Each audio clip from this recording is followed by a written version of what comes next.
Thank you very much for your feedback on the conversations so far. I'm glad you're enjoying them and lots more to come. Today, I'm joined by an actress, a writer, producer, director, and a very funny lady. It's Roz Sheridan. Or is it? Am I on? Between yourself, myself, and ourselves, we're all self-insulating together, aren't we? From this terrible granola virus, tepid 13. I've never heard the like. And I'm surrounded by toilet rolls. You see, my Dick, well, he's away flogging fags and loo rolls and vodka to half the community. My husband is an international trader. He specialises in importing and exporting, a cross-border smuggler. Can get you anything that you need. I'm not the best at this face snap book thing altogether. Only yesterday I was trying to set up a new password for the computer. I typed in Dick and himself nearly fell off the chair laughing because on the screen it said, not long enough. Well, there you go. Mrs. Jones signing off for now. Stay safe and look after each other. That's definitely after 1 o'clock. That was definitely post 1 o'clock, and that was actually filmed. I did that the very first lockdown, and tinged with a bit of sadness because Mrs. Jones's Diary, the new show that I had just written and I'd finished rehearsing, was due to start. The new show was about to begin the very weekend that the first lockdown started. So that was Mrs. Jones' reaction to the whole coronavirus. And it sort of put all the stage work on pause, but behind the scenes, you've still got the stage school going and driving forward with that as best you can. Well, we have to adapt, don't we? I mean, it's pretty devastating for everybody involved in theatre, backstage, front of house, everybody who's involved in any aspect of the arts or the entertainment industry, because everything is stopped. And with the stage school, I decided just to go on the bandwagon and to go with the Zoom classes and offer students examinations with the board that I work with New Year Academy. And, we've muddled through, and it's been great to keep that link with the students. But it's not the same. And everybody knows that. Homeschooling, Zoom lessons, we do our best, but it's just not the same as being live and in class and getting the creative flow of things going. So fingers crossed, hopefully we're on the way out. Yeah, and as I was saying, I was looking back through programs, and the Fish is where I first came across yourself and your name, and you were doing a duet, I think, with Gemma Burns, cousin of mine, on stage. Yes. What was that your first sort of step onto the stage through the Fish, or was there a family tradition in there that you were like the Vaughan Traps? Well, no, there was no Vaughan Traps. Adele, my older sister, had started speech and drama lessons, and Is Adele older than you? Didn't realize she's that. older, but don't say that out loud. Does she know? And she doesn't. She denies all. And so she always went to speech and drama classes. So I was brought along with her, and I took to it and I enjoyed it. And I think I was 4 the first time I did the Fish. And, at that time, that was what everyone was doing. When you went to speech and drama classes, there wasn't always the huge productions that we have now with all the new drama groups. And they're not so new now, but when in those early days, it was the Fish. And at that time, you entered into everything. So your set poem, favorite poem, your ballad, your prose, your Yeats, your interview technique, you were thrown into everything. Yeah. And that was, I suppose, my first introduction to standing on stage. And it was Newry Town Hall. And I also did Banbridge Festival there, Fish, and Warren Point as well. And I think my first show was, was in the Parochial House, and it was one of Charlie Smith's pantomimes, which he represented through Glen back then. And the only other time I'd been in the Parochial prior to that was with my grandfather for bingo. And then I saw the pantomime, and then I decided to join the pantomime. So I travelled out as far as Glen, which is so far away when you were younger. Those days, you're talking about being in everything. When you look back at a Fish program, and some of the classes ran to 104 boys and girls from primary schools under over 10 and under 11, all saying The Good and the Clever by Liz Wordsworth. And that was some sit for an adjudicator through 104 performances of Sure. the same poem. My mother would have knitted a jumper throughout that. What are you talking about? People Yeah, and brought that's people brought picnics to the fish. They had a they did. picnic hamper and the flasks and the sandwiches, and they were there from 9 o'clock in the morning and didn't leave. Even when they closed the It doors for was tea, they sat on. it was a day out and it was a social event. You got to see everybody. And of course there was the old competitive rivalry and all the rest of it. But in those days, my mum was of the, whether you won or you didn't, when you were marched over to congratulate the winner, and that was it. Go over there and you congratulate that girl for coming first. Um, but yeah, good memories. And it's funny, as you get older, you meet a lot of people in Duns or out on the street that were in the feshes with you, and you go, oh my goodness. And you forget those times, but it was good times. So when you went into the pantomime, were you in the chorus then?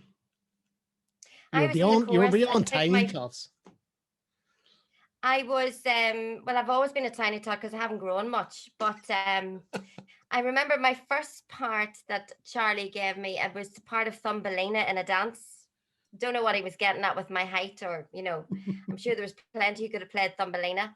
And I remember that was my debut. I just had to do a few funny moves and fight off a few soldiers in this routine, and that was it. And I think my very first speaking role with Charlie was the Spirit of the Ring in Aladdin.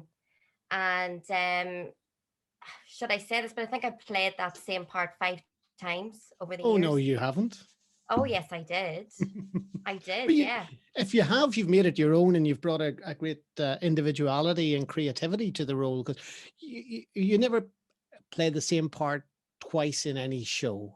I always am amazed at the variety that you'll bring to characterization, and how you develop that through rehearsals, and then on the opening night you can surprise us all. Well, I've been known to do that, Declan. You know the crack. I could be playing somebody in the so long in a rehearsal, and then if it doesn't feel right, I still have to change it. I still will go the extra mile to try and make it funnier, if I can. And yeah, I've been very lucky that some of the parts, I was never the princess. I used to joke with him, could I not be Cinderella this year, or Sleeping Beauty? She sleeps halfway through. That would be great. But no, I was always the Calamity Jane, I suppose. But that's always the part that's so much fun, Did when did you did can did you did interact with you the audience. were you always attracted to playing a comedy role? Is that in your DNA? No, believe it or not, I didn't. I mean, I always did silly sketches at home, and I used to have a tape recorder that I used to go around pretending that I was a presenter, and Sunshine Radio was my gig. And I used to torture my dad, God rest him, to do different parts with me and things like that. But then I joined Newpoint when I was 10, and did a lot of the started with the summer shows. And I always, Sean Hollywood, fantastic Sean, always cast me in more of the serious parts. Um, and I was in Hiawatha and Nicholas Nickleby, Brush Up Your Shakespeare. I was a leper in Jesus Christ Superstar. So in the swings and roundabouts. But I think as I got older, I find the comedy was more my niche. It was When it you was look at an it, area that you've just listed off a few shows there from Newpoint, and you look at the range of shows that you've been able to take part in, uh, just within that space of Town Hall, Parochial Hall, Arts Centre. There really is a creative drive and a creative energy in Uri. there's a huge community within the arts, and it's all integrated. And I think as you get older, you realize how, each of us, all the different groups that have set up, have tried to support and help each other over the years. And there's so many young people that have come through the doors, and now adults, and there's so many with so many different skills that they bring their energy to the front of house, to backstage, to technical, to leading performances, to the chorus. And it's creating memories and friendships that we still have today. And we're very blessed in Uri. There's so much talent, so much talent. and Yeah. so much generosity of people giving their time, voluntary to bring a community together to come out for a night of theatre, and long may it continue, even despite the times that we're living in. You talked about your dad there, and Eurovision played a part in growing up and a moment of time for your family as well. What was that time like? Yes, Dad wrote the song for Ireland. I think it was back in 1999, and he represented Ireland in Copenhagen. It was a crazy time. And my dad was a very quiet. Well, he could talk the leg of a stool, my dad. But he was a very humble man. He'd always played music at home, and we were listening to country and western music. We could sing Crystal Chandelier, Red Rose Cafe, O'Carroll, Bobby McGee. That was the music that we were reared on. But it was a great adventure for Dad and for all of us, and to have him to have that moment and to represent Ireland. It was definitely one of the finest moments that we have had for Dad and for us, for a family. So it was lovely. You did the faces and some shows and things like that, and then you went away for a while to do a bit of training. Yes, I went over to Scotland. I went to Queen Margaret and I did acting, and from there I then I what did I do? I went on and I was a red coat entertainer in Ayr in Scotland. The wages were nibbles. It was pittance.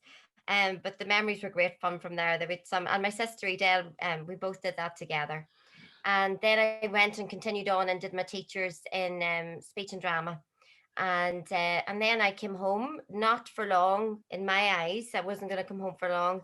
I ended up starting Saturday classes in speech and drama in the Master's House in Abbey Yard. That was 22 years ago, and the rest, as they say, is history, because the school just grew and classes developed and the numbers grew, and it became kind of the bread and butter that I've known, and it's been my passion. And I've dedicated a lot of my time to youth theatre and directing shows, um, not just for the stage school, but outside in Castleblaney, and I did Dundalk's pantomime for 10 years, directed it. So youth theatre was a big part of what I have done in the past, and I suppose who I am. So Yeah. The difference between being on stage and taking direction, darling, and being the director, you're saying you've directed for Dundalk, Panto, and down in Blaney as well. Is that a challenge to step up to start cracking the whip? it is, because you're juggling a lot of different strings, I suppose. No, you're not. You're juggling balls. Lots of things. Yeah. Don't you put that in? I know you will. I will. So there's a lot of things that you have to, I suppose, try and balance out, from the technical side of things to the creative side, to dealing with costume designers, the technicalities, the personalities, and the time scale of getting it done, in time, and getting everybody off book, and everything else. And I like to work fast when I direct, so that you've time to go over and over and fix. And I wouldn't have been the last minute when it comes to directing, although some of my adult pantos that I toured the schools with, the adults would say the complete opposite, because with them it was like, oh, come on, we'll be fine. You had that foundation of the faces, the theatre school, the performances in the pantomime, the direction. You did a bit of TV presenting as well for BBC Choice. All that solid foundation then sort of gave you a platform to build the shows that have taken you to the Ulster Hall, to venues on tour around Ireland. That must have been a big moment when that all came together and worked out for you. Yes, it was my 20-year overnight success. I always joke. And I don't think probably, the success of the It's Wine O'Clock that I did with Teresa McBride for Nuala and Nolene. And then after It's Wine O'Clock, I did Nobody Puts Bernie in a Corner, a solo one-woman show. But I don't think I would have been able, along with Teresa for the first show, to write what we did had we not got the life experience, and I suppose carved a bit of technique and craftsmanship to know what what it's like to play comedy to audiences and what works and what doesn't work. And especially for a female audience, we didn't necessarily write for females, but when we did It's Wine O'Clock, I think the title, Yeah. women just automatically claimed that as their show, their night out with the girls. And they were going to have fun and enjoy it and make a night of it. It So really did become a girls' night out, didn't it? Because, as soon as tickets went up, you could see the messages going around social media on the Facebooks and the Twitter. It's on again in the town hall. Get your tickets now. Are you going to go? Yeah, we're going to go in bunches of 10 and 12 and 20. We're all yeah, going for a night out and making it a night out, having maybe a meal beforehand, going to the show and going on somewhere afterwards. it was crazy. And I mean, initially when we did the show in Newry, we were only going to do it in Newry for 3 nights, and then we ended up extending it for like another 3 performances, with a 6 o'clock show and an 8 o'clock show. And that's when I realized, gosh, it worked and it really had legs. And the reviews were very positive and it was word of mouth. So that's when we decided then to book a tour all over Northern Ireland, and then eventually the next tour extended into the south of Ireland. And then before we knew it, we had toured for a full 2 years, which was crazy, and we were all over. And then in the back of that, we got to do Panto as Nuala and Nolene, our two characters, under the production of, it was Robert C. Kelly, who was a producer who actually, he's from Scotland, but he produced our last tour of It's Wine O'Clock as well. And then we toured in Wexford Opera House and the INEC and the TLT in Drogheda. So on the back of that, other opportunities opened up. So it was a crazy couple of years doing that for something that was only meant to run for 3 nights, and how it snowballed. And probably physically challenging as well to keep all that going and life. But it was a challenge worth taking, and it was a learning curve. Every theatre, every town, every area that we went to had a different vibe, a different stage. But thankfully, the laughs all came from every show that we did, and we got great response for every single performance. Of course, Roz, the Panto season extended well beyond that sort of Christmas, New Year run into the Panto players and the plays that they produced.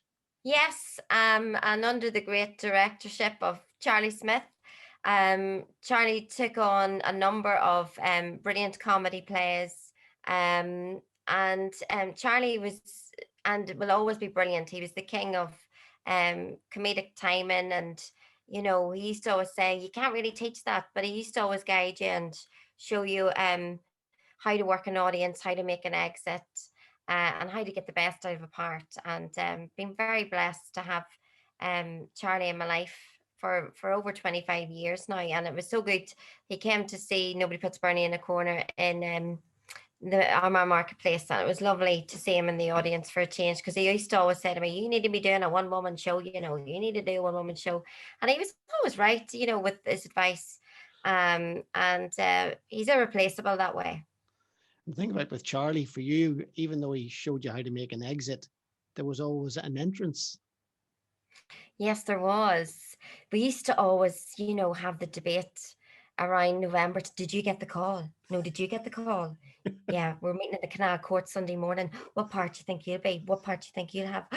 So-and-so's got this. So there was always that. And I used to never tell you, you used to, Charlie, well, what's this year? Am I going to be, you'd never give the game away. So he's created a great big ship of a performing, kind of troupe that has grown bigger and bigger. I mean, how Charlie and Catherine cope with the numbers, and he never refuses anybody from joining the pantomime. I know that they've had to cut off in recent years because the numbers have just grown so dramatically. But he's the heart of a lion, him and the whole production team, to take on so many young people. And that core group of strolling players, you might call them, and the Panto players that do the play, they're always re-energized as well, and new talent coming in and learning the trade too. Absolutely. And everybody diversifies in that group in particular, from building sets to making costumes, to making the sandwiches, to doing all of the different things. and everybody pulls their weight off stage as well as on stage. And that's testament to Charlie, really, that, there's no stars with Charlie. Everybody just gets in and gets on, and he doesn't suffer any divas. Yourself, Declan, you'll never suffer julep, and he's got such a minefield of so much material. Oh, I find this here. Look at this here, and this song here, and things that you've never heard of, comedy songs, and that whole catalogue of knowledge that he has is amazing. Well, listen, Roz, it's been a delight to chat to you for the last 20 minutes or so. You're definitely not in the corner, and No, Bernie's not in the corner. I really look forward to post lockdown when all that spirit and energy is released again onto the stage, and you're back there leading us and filling that town hall with cheering women and men. Having a great night out. Oh yes, the men are encouraged to come as well. Men do learn a lot of things, and the men who do come, they love it, but they're all like afraid because there's so many women. So yes, so please stay on the lookout for Mrs. Jones's diary, and hopefully she'll be able to give you a laugh, a long overdue laugh in this really long year.